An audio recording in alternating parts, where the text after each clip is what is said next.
India is a global growth driver, and together with China, it is home to one of the largest markets in the world. It's a defense heavyweight. It has an excellent labor power with the bulk of the population under 35 years. Now, India has practiced non-alignment since independence, and it's a country with established peace credentials. Yet, a membership in the United Nations Security Council has eluded India for very long. Looks like that could change sooner rather than later, as France's permanent representative to the United Nations, Francois de L'Autre, has stressed the need for India to be a permanent member of the Security Council.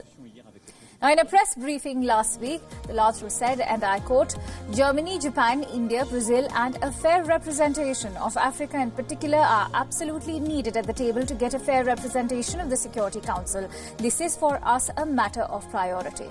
Now, a total of 113 member states out of the 122 have supported the expansion of the Security Council. But the UN has been in a state of inertia, at least on the issue of expansion. The UN says that it is committed to reform, but action has not always followed words, especially the reform of the body itself.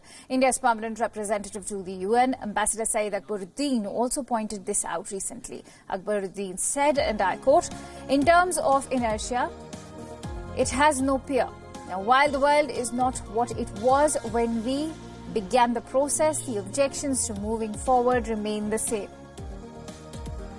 Akbaruddin also said that the UN remains a divided house, especially when it comes to adapting to change. At this juncture, it is important to understand the criteria for membership at the UN Security Council. Permanent membership has only been given to the allies of the US in World War II. Here are the broad criteria.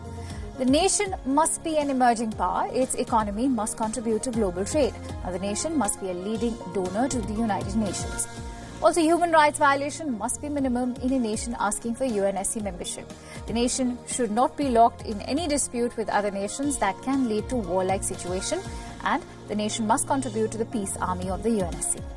Now, even if a country ticks all these boxes, the bid must pass a majority for a country to be accepted into UNSC. Now, India is not the only country seeking the UNSC membership, but it is the strongest contender. The US, UK, France and Russia, that's 4 of the 5 members, have already supported India's bid for a permanent seat. But China, the 5th member of the Security Council, is yet to back India. But with a rising GDP and a booming economy, India's turn at the Security Council will come. France's endorsement is a positive indication.